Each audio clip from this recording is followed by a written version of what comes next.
നമസ്തേ, എല്ലാവർക്കും ദേവികൃപ റെസിപ്പിയിലേക്ക് സ്വാഗതം. ഇന്ന് ഞാൻ ഉണ്ടാക്കാൻ പോകുന്നത് കായ വെച്ചിട്ടൊരു പുളിക്കറിയാണ്. പെട്ടെന്ന് നമുക്ക് ഉണ്ടാക്കാൻ പറ്റുന്ന ഒരു കറിയാണ്. അപ്പോൾ എല്ലാവർക്കും റെസിപ്പിയിലേക്ക് കിടക്കാം. എല്ലാവർക്കും നന്ദി, നമസ്കാരം.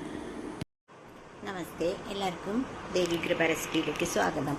ഇന്ന് ഞാൻ കായ മുളകിട്ടൊരു നാടൻ കറിയാണ് ഉണ്ടാക്കണേ. അപ്പം അതിനായിട്ട് ഞാനൊരു ചട്ടി വെച്ചിട്ടുണ്ട്.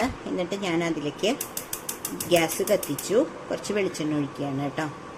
എളുപ്പമായിട്ട് നമുക്ക് പെട്ടെന്ന് ഉണ്ടാക്കാൻ പറ്റുന്ന ഒരു കറിയാണ്. അപ്പോൾ ഓണത്തിൻ്റെ സദ്യയൊക്കെ കഴിച്ച് നമ്മൾ ആകെ ഒരു എന്താ പറയുക, വല്ലാത്തൊരു കണ്ടീഷനിലിരിക്കുകയല്ലേ.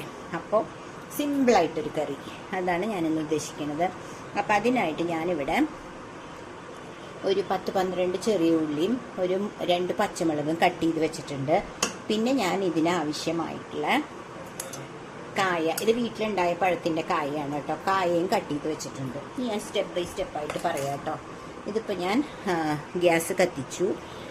എന്നിട്ട് ഒരു ചട്ടിയിൽ വെളിച്ചെണ്ണ ഒഴിച്ചിട്ടുണ്ട്. ഇനി ഞാൻ ചെയ്യുന്നത്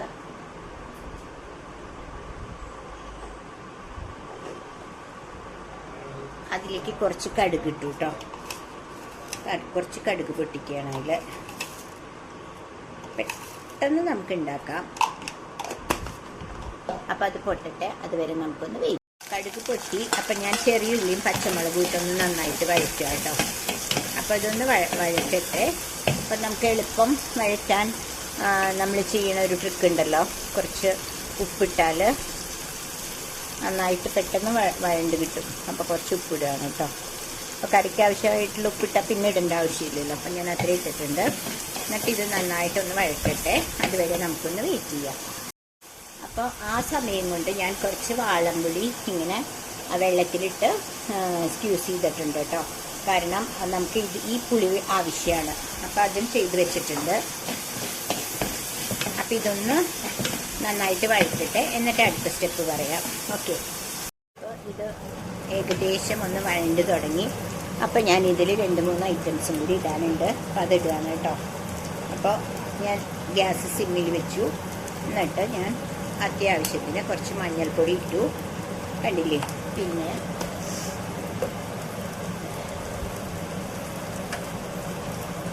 അപ്പോൾ ഓൾറെഡി നമ്മൾ പച്ചമുളക് ഇട്ടിട്ടുണ്ട്, 2-3 പച്ചമുളക് ഇട്ടിട്ടുണ്ട്. അപ്പം അത്രയും അത്യാവശ്യത്തിന് കുറച്ച് മുളക് പൊടി ഇട്ടു കേട്ടോ. ഇതിങ്ങനത്തെ ചെറിയ സ്പൂണാണ്, അതാണ് ഞാൻ കുറച്ച് ഒരു 1.5 സ്പൂണോളം ഇട്ടിട്ടുണ്ട്. പിന്നെ നോക്കാം, നമുക്ക് പച്ചമുളക് ഇട്ടതുകൊണ്ടും നല്ല ഒരുവിധം നല്ല എരിവ് കാണും. അതുകൊണ്ടാണ് ഞാൻ മുളക് പൊടി കുറച്ചത് കേട്ടോ. നോക്കാം. എന്നിട്ട് ഇത് നന്നായിട്ടൊന്ന് ആ പച്ചമണം മാറണ വരെ നമ്മളൊന്ന് വഴറ്റി കൊടുക്കുക. കണ്ടില്ലേ, ഇത് നന്നായിട്ടൊന്ന് വഴറ്റട്ടെ, പച്ചമണം പോണ വരെ. കണ്ടില്ലേ. അപ്പോൾ ഇതാ പച്ചമണം പോണ വരെ ഒന്ന് നന്നായിട്ട് വഴറ്റുക.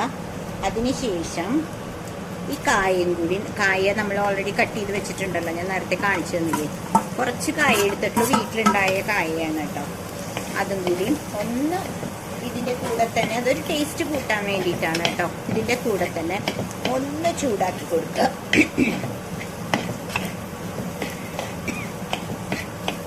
കണ്ടില്ലേ, ഇതിങ്ങനെ ഒന്ന് ചെയ്ത് കൊടുക്കുക. ഒരു 2 സെക്കൻഡ് മതി. അതിനുശേഷം നമ്മൾ ഈ പുളിവെള്ളം ഇതിലേക്ക് ഒഴിക്കുക കേട്ടോ. നമ്മൾ ഓൾറെഡി ഇവിടെ പിഴിഞ്ഞ് വെച്ചിട്ടുണ്ടല്ലോ, അത് ഇതിലേക്ക് ഒഴിച്ചു കൊടുക്കുക.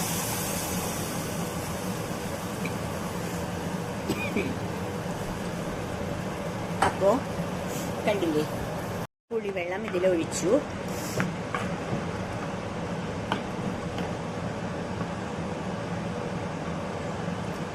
എന്നിട്ടൊന്ന് ഇളക്കി കൊടുക്കുക. അതിനുശേഷം നമുക്ക്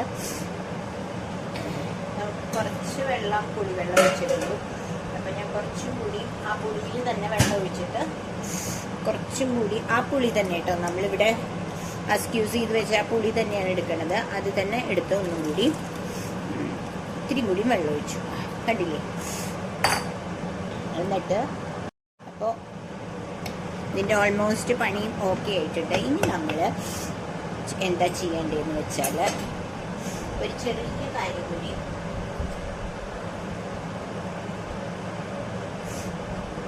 ഒരു ചെറിയ കാര്യം കൂടി ചെയ്യണം.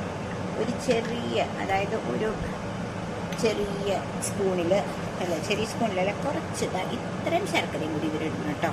അതെല്ലാം കൂടി ഒന്ന് പ്രപ്പോർഷൻ ആവാൻ വേണ്ടിയിട്ട് അത്രയും മതി. അതിനുശേഷം ഒന്നും കൂടി ഇളക്കി കൊടുക്കുക. എന്നിട്ട് ഇത് അടച്ച് വെച്ചിട്ട്, നമ്മളിപ്പോൾ കായ കുക്ക് ചെയ്തിട്ടില്ലല്ലോ, നമുക്കിത് അടച്ച് വെച്ച് കുക്ക് ചെയ്യാം. അപ്പം അതുവരെ നമുക്കൊന്ന് വെയിറ്റ് ചെയ്യാം, കുക്കാവണ വരെ കേട്ടോ. ഇതാ നമ്മുടെ കറി റെഡിയായി കേട്ടോ. ഞാൻ കുറച്ചേ ഉണ്ടാക്കിയിട്ടുള്ളൂ. എനിക്ക് മോനുള്ള കറിയാണ് ഉണ്ടാക്കിക്കണത്.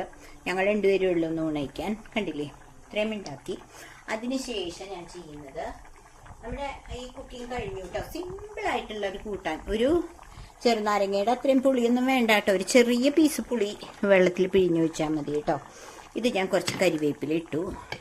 അതിനുശേഷം ഞാൻ കുറച്ച് വെളിച്ചെണ്ണ മുകളിൽ തൂവുക. ഞാൻ സ്പൂണിൽ വെളിച്ചെണ്ണ ഒഴിച്ചിട്ട് ഇതിൻ്റെ മുകളിൽ തൂവി. എന്നിട്ട് തിളച്ചുകൊണ്ടിരിക്കുക. ഞാൻ ഗ്യാസ് ഓഫ് ചെയ്തു. ഇത്രയേ ഉള്ളൂ. ഈ കണ്ടില്ലേ, നല്ല അടിപൊളിയായിട്ടുള്ള കായ പുളിക്കറി റെഡിയായി. അപ്പോൾ എല്ലാവരും ഇതൊന്ന് ട്രൈ ചെയ്ത് നോക്കൂ കേട്ടോ. എന്നിട്ട് നിങ്ങൾക്ക് ഇഷ്ടപ്പെട്ടെങ്കിൽ ലൈക്ക് ചെയ്ത് ഷെയർ ചെയ്ത് സബ്സ്ക്രൈബ് ചെയ്യണേ. അപ്പോൾ അടുത്തൊരു റെസിപ്പിയായി വരുന്നവരെ എല്ലാവർക്കും ബൈ ബൈ.